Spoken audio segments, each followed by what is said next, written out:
भाषा को लेकर हो रहे लगातार विवाद को मुख्यमंत्री देवेंद्र फडणवीस ने गलत बताया।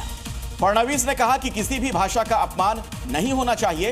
उप मुख्यमंत्री अजीत पवार ने भी गैर मराठी भाषियों को मराठी भाषा का सम्मान करने और इसे सीखने की नसीहत दी। महाराष्ट्र में भाषा विवाद थमने का नाम नहीं ले रहा है। महाराष्ट्र में चल रहे भाषा विवाद के बीच एक बार फिर से मुख्यमंत्री देवेंद्र फडणवीस ने बयान दिया है।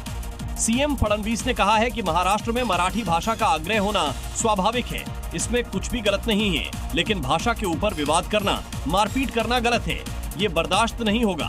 फडणवीस ने कहा कि किसी भी भाषा का अपमान नहीं होना चाहिए। उप मुख्यमंत्री अजीत पवार ने भी महाराष्ट्र में रह रहे गैर मराठी भाषियों से स्थानीय भाषा को लेकर संवेदनशील और सम्मानजनक होने का आग्रह किया है। बीजेपी के नेता जमाल सिद्दीकी ने लोकसभा अध्यक्ष ओम बिरला और दिल्ली की मुख्यमंत्री रेखा गुप्ता को एक पत्र लिखा है, जिसमें उन्होंने एक मांग की है, जिससे अब मस्जिद में समाजवादी वाला विवाद और गहरा गया है। बीजेपी अल्पसंख्यक मोर्चा के राष्ट्रीय अध्यक्ष जमाल सिद्दीकी लोकसभा अध्यक्ष ओम बिरला और दिल्ली की सीएम रेखा गुप्ता को एक पत्र लिखा है, जिसमें उन्होंने संसद भवन के पास स्थित मस्जिद के इमाम और समाजवादी पार्टी के रामपुर से सांसद मौलाना मुहिबुल्लाह नदवी को हटाने की मांग की है। सिद्दीकी ने नदवी पर दिल्ली वक्फ बोर्ड के तहत इमाम के पद पर लाभ के पद पर रहने का आरोप लगाया है। साथ ही कहा कि नदवी को वक्फ बोर्ड से 18,000 रुपए मासिक वेतन मिलता है, जो नियमों का उल्लंघन हो सकता है।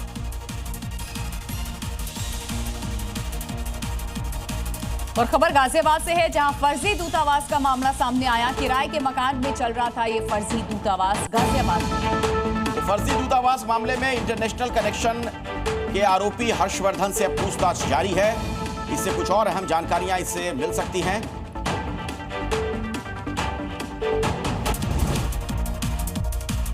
गाजियाबाद के कविनगर इलाके में अवैध रूप से घर में दूतावास चलाने के आरोप में गिरफ्तार हर्षवर्धन जैन के पास से बरामद हुए दस्तावेजों की जांच से कई अहम जानकारियां पुलिस को मिली हैं। आरोपी हर्षवर्धन जैन से पूछताछ और दस्तावेजों की जांच से इस मामले में हाई प्रोफाइल इंटरनेशनल रैकेट का खुलासा हुआ है। जांच में सामने आया है कि आरोपी हर्षवर्धन जैन की मुलाकात कुख्यात चंद्रा स्वामी ने दुबई के आर्म्स डीलर अदनान खगोशी और हैदराबाद के एहसान अली सैयद से कराई गई थी। एहसान अली सैयद के साथ मिलकर हर्षवर्धन ने विदेशों में बहुत सी कंपनियों रजिस्टर्ड कराई हैं। और राजनीति की दुनिया से आज सुबह कौन सी बड़ी खबरें आ रही हैं, अब तेज रफ्तार में उस पर एक नजर डाल लीजिए। प्रधानमंत्री नरेंद्र मोदी की अध्यक्षता में अगले हफ्ते एनडीए संसदीय दल की बैठक हो सकती है। सूत्रों से मिली जानकारी के मुताबिक इस बैठक का आयोजन सोमवार या मंगलवार को किया जा सकता है। संसद का मानसून सत्र चल रहा है, ऐसे में इस बैठक को मानसून सत्र के लिहाज से भी काफी महत्वपूर्ण माना जा रहा है। उधर बीजेपी के राष्ट्रीय अध्यक्ष जेपी नड्डा भी लगातार बैठकों में जुटे हुए हैं। देश भर में हिंदी और स्थानीय भाषाओं को लेकर बहस छिड़ी हुई है। इस बीच लोकसभा में नेता विपक्ष राहुल गांधी ने बड़ा बयान दिया। राहुल गांधी ने एक कार्यक्रम के दौरान कहा कि भारत में अंग्रेजी सबसे ताकतवर भाषा है और आगे बढ़ाने के लिए सबसे जरूरी है। राहुल गांधी ने कहा कि मैं ये नहीं कह रहा कि हिंदी भाषा की शिक्षा मत दो, लेकिन अंग्रेजी की वजह से हमारी प्रगति हो सकती है।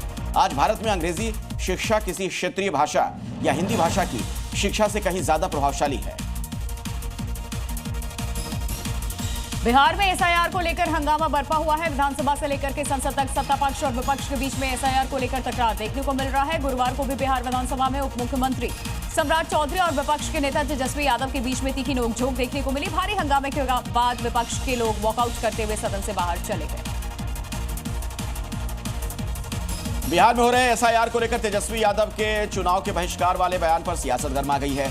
केंद्रीय गृह राज्य मंत्री नित्यानंद राय ने तेजस्वी के बयान पर पलटवार किया। उन्होंने कहा कि चुनाव में हार के डर से महागठबंधन में हाहाकार है। चुनाव में हार के डर से भयभीत होकर तेजस्वी यादव चुनाव बहिष्कृत करने की बात कह रहे हैं। चुनाव नजदीक आते ही बिहार में सियासी माहौल गर्मा गया। पटना में विरोध के खिलाफ अब जन स्वराज पार्टी के संस्थापक प्रशांत किशोर के खिलाफ एफआईआर दर्ज की गई। वहीं उनकी पार्टी के 9 नेताओं और 2000 अज्ञात समर्थकों पर भी पटना में विरोध मार्च के दौरान हमला, दंगा और कर्फ्यू आदेशों का उल्लंघन करने के आरोप में मामला दर्ज किया गया। प्रशांत किशोर के अलावा पटना के सचिवालय थाने में दर्ज एफआईआर में जन स्वराज के प्रदेश अध्यक्ष मनोज भारती, जन स्वराज में शामिल यूट्यूबर मनीष कश्यप समेत कई लोगों को आरोपी बनाया गया है।